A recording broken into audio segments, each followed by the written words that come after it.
God used, like, again, not to boast my pride, but I've seen things nobody has seen. Like, and I don't say that from like a boastful place. It's just the truth. Like, I've seen not just the gurus on the stage, but off the stage. I've seen what happens as a Wow. byproduct of their work. I mean, this is all hush hush, and they pay a lot of money to keep away the realities of participating in the occult.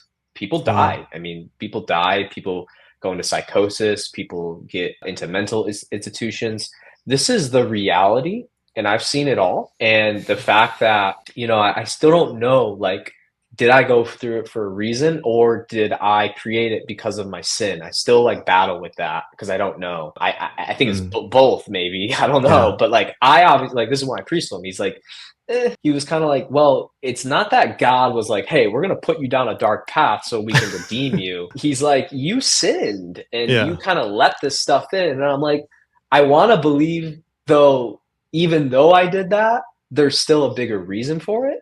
Yeah. And seeing what happened so quickly with the Billy and Mark thing, I was like, yeah, like, Yeah. I have insights nobody else has on the industry as a whole. So it's like, I Right. can take it down in a way from people because Mm-hmm. I know things nobody else knows, and I have like that insider information. So to see like how quickly God did that through Yeah. Wes and then Joe Rogan and then Patrick McDavid, I was like, dude, this is just insane to have just a little piece in it. Amazing. Like, Yeah. and I know like we don't need to atone too much, but there is like a responsibility, I feel, where it's like, yeah, like Mm-hmm. I did some bad things and I need to, not that I need to, have checks and balances with God, but Yeah. there is a responsibility, I feel like I do kind of have to start saying stuff, which is what encouraged me to start my YouTube. I didn't want to start my YouTube. Like, Yeah. I didn't want to do any of this. Wow. So yeah. That's incredible. And you know what, that reminds me, one of my favorite verses is Romans 8:28, which says that God works things for the good of those who love him, who are called according to his purpose. And Mm, how, yeah, we in our free will dive into sin, will, search for, and I think it was a sincere search for truth. I think, right? And oh, there's so much absolutely. deception in this world that you'll run into what you think is true for Yes. selfish gain, and then but Yes. somehow, yeah, God will still redeem it, and He will still somehow work it out for good. That what the enemy, just like Yeah. Joseph, what the enemy means for evil, God will still use for good. And like none of this would have happened if you just look back at, your connection with Billy, and then that connection with Yeah. Mark, and then eventually leading into this, debate that goes viral. Who would have thought, right? And it's absolutely incredible how God has It is. moved. And I think a lot of Christians are kind of, they're cheering that on, right? To Yeah. see Yeah. that. And so it is a privilege even get to talk to you, because I didn't know about any of this stuff, I think, until probably like December or something like that.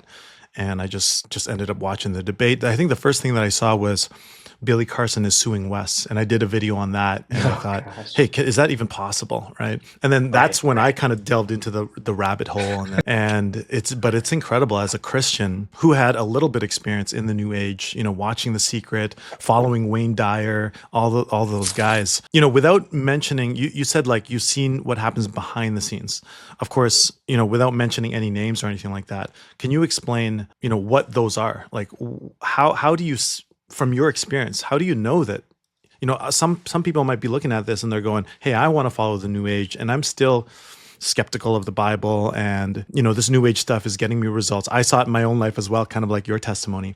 What can you say, being kind of in the thick of it, and to say that, hey, this stuff is actually really evil and demonic? Yeah. I mean, there's so many angles I could hit this question from. I think the first thing you need to go into is that, Matthew, right? By their fruits you'll know them. Yes. I think that's in Matthew. And the fruits of the lives of the people who participate in this stuff, if you look just on the surface, you'll think it's good. But if you dig a little deeper, typically what I found is that for whatever reason, more women are drawn to this world in Mm, general, like New Age across the board.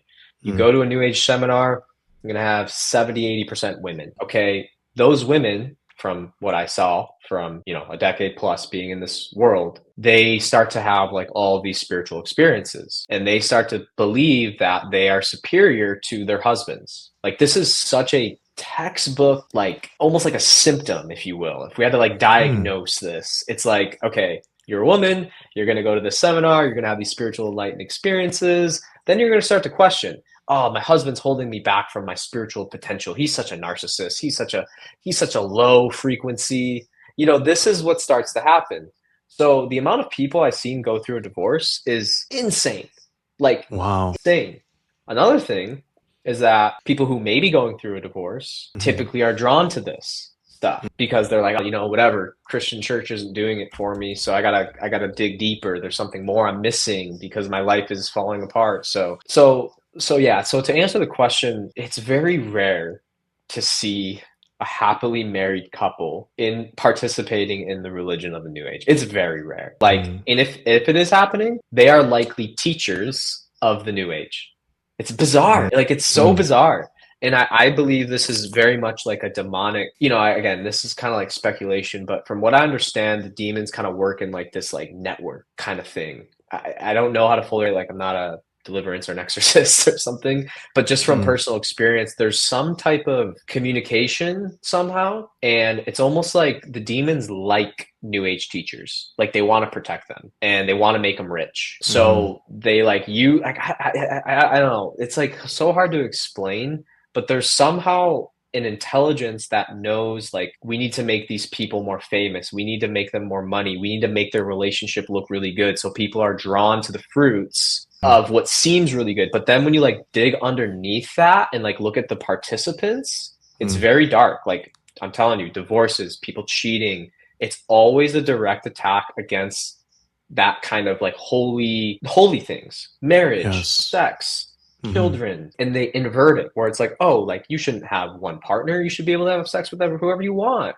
Like, oh, your husband, oh, he's restricting you. Like, you're meant to be a light worker and do healing, and this husband, he's not, like, and this is just like a snowball that happens. So there's the financial piece. A lot of people are broke, just spending their except for the teachers.